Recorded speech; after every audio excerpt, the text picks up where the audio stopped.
Election কমিশনের ভাবা উচিত ছিল যারা সমাজের প্রান্তিক শ্রেণীর মানুষ, সেটা যৌনকর্মীরা হতে পারেন, সেটা তৃতীয় লিঙ্গের মানুষ হতে পারেন, সেটা গৃহহীন যারা মানুষ তারা হতে পারেন, বৃদ্ধ বৃদ্ধারা হতে পারেন, তাদের কি হবে। বিএলওদের মধ্যে কোনো তৃণমূলপন্থী বিজেপিপন্থী হয় বলে আমি মনে করি না। যখন তারা বিএলও, তারা ইলেকশন কমিশনের অধীনে কাজ করছেন। এখন কিছুটা ড্যামেজ কন্ট্রোল করার চেষ্টা করেছেন, কারণ যে বিপুল পরিমাণ চাপ, সাধারণ মানুষের রাজনৈতিক চাপ, সাধারণ মানুষের চাপ তাদের উপর তৈরি হয়েছে, একটু প্রেশার রিলিজ করার চেষ্টা মাত্র।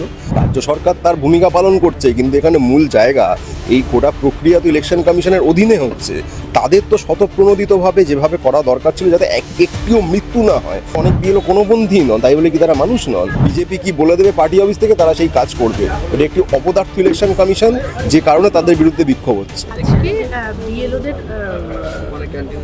আজকে হচ্ছে যেটা দেখা গেল যে মনোজ আগরওয়াল নিজে তিনি সোনাগাছিতে গেলেন এবং তাদেরকে বোঝানোর জন্য ক্যাম্প করেছেন, এবং সেই ক্যাম্প আরও অন্যান্য জায়গায় হবে। কীভাবে দেখছেন বিষয়টা? দেখুন, এতদিন পর কেন? প্রথম প্রশ্ন হলো এসআইআর তারা ঘোষণা করেছেন, তারা জোর গলায় বুক ঠুকে জানিয়েছিলেন আমরা সমস্ত প্রস্তুতি সেরে ফেলেছি। সেই প্রস্তুতির যে নমুনা, যে বহর আমরা দেখেছি, একের পর এক বিএলওর অপমৃত্যু ঘটেছে, কেউ আত্মহত্যা করেছেন, বহু জায়গায় সাধারণ মানুষ যে পরিমাণ হেনস্থার মুখে পড়েছেন, এমনকি যারা উচ্চশিক্ষিত, হয়তো উচ্চ কোটির মানুষ বলতে যারা বোঝায়, তারাও যেভাবে হেনস্থার মুখে পড়েছেন। ইলেকশন কমিশনের ভাবা উচিত ছিল যারা সমাজের প্রান্তিক শ্রেণীর মানুষ, সেটা যৌনকর্মীরা হতে পারেন, সেটা তৃতীয় লিঙ্গের মানুষ হতে পারেন, সেটা গৃহহীন যারা মানুষ তারা হতে পারেন, বৃদ্ধ বৃদ্ধারা হতে পারেন, তাদের কি হবে।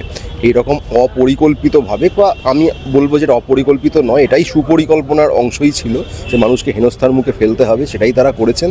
এখন কিছুটা ড্যামেজ কন্ট্রোল করার চেষ্টা করেছেন, কারণ যে বিপুল পরিমাণ চাপ, সাধারণ মানুষের রাজনৈতিক চাপ, সাধারণ মানুষের চাপ তাদের উপর তৈরি হয়েছে, একটু প্রেশার রিলিজ করার চেষ্টা মাত্র। তাদেরকে আমরা ধিক্কার জানাই যে এই সহজ জিনিসটা করতে তাদের এত সময় লেগে গেল।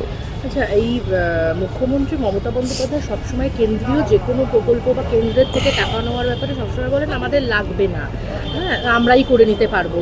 তো সেক্ষেত্রে দেখা যাচ্ছে যে তৃণমূলপন্থী বিএলওরা দীর্ঘদিন ধরে সেখানে অবস্থান বিক্ষোভ করছেন কমিশনের গেটে, এবং হচ্ছে আজ যেটা ঘটলো সেটা হচ্ছে পিজি থেকে একজন অসুস্থ বিএলও, তাকে বার করে নিয়ে গিয়ে কমিশনের দরজায় নিয়ে গিয়ে ক্ষতিপূরণ চাওয়া হচ্ছে। তো এটা দেখুন, বিএলওদের মধ্যে কোনো তৃণমূলপন্থী বিজেপিপন্থী হয় বলে আমি মনে করি না। যখন তারা বিএলও, তারা ইলেকশন কমিশনের অধীনে কাজ করছেন।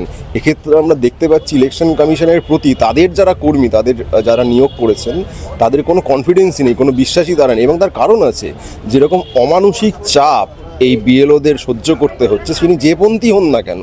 হতে পারে তো অনেক বিএলও কোনোপন্থী নন, তাই বলে কি তারা মানুষ নন?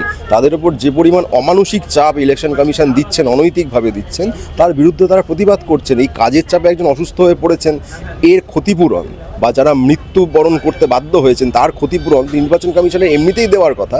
যদিও রাজ্য সরকার তার ভূমিকা পালন করছে, কিন্তু এখানে মূল জায়গা এই গোটা প্রক্রিয়া তো ইলেকশন কমিশনের অধীনে হচ্ছে। তাদের তো স্বতঃপ্রণোদিতভাবে যেভাবে করা দরকার ছিল, যাতে একটিও মৃত্যু না হয়। বিষয়টা শুধুমাত্র ক্ষতিপূরণ দেওয়ার নয়, মৃত্যুটা হলো কেন, এই প্রশ্নের জবাব কে দেবে? এর দায় এবং দায়িত্ব তো জ্ঞানেশ কুমারকে নিতে হবে, ইলেকশন কমিশনকে নিতে হবে। সেটা কি তারা নিচ্ছেন? সেসব না করে তারা মুখাপেক্ষী হয়ে বসে আছেন যে বিজেপি কি বলে দেবে পার্টি অফিস থেকে, তারা সেই কাজ করবে। এটা একটি অপদার্থ ইলেকশন কমিশন, যে কারণে তাদের বিরুদ্ধে বিক্ষোভ হচ্ছে। আরো ভালো ভালো খবর দেখতে সাবস্ক্রাইব করুন বাংলা হান্টের ইউটিউব চ্যানেল। বাংলা হান্টের আরো খবর দেখতে নজর রাখুন। বাংলা খবর মানেই বাংলা হান্ট।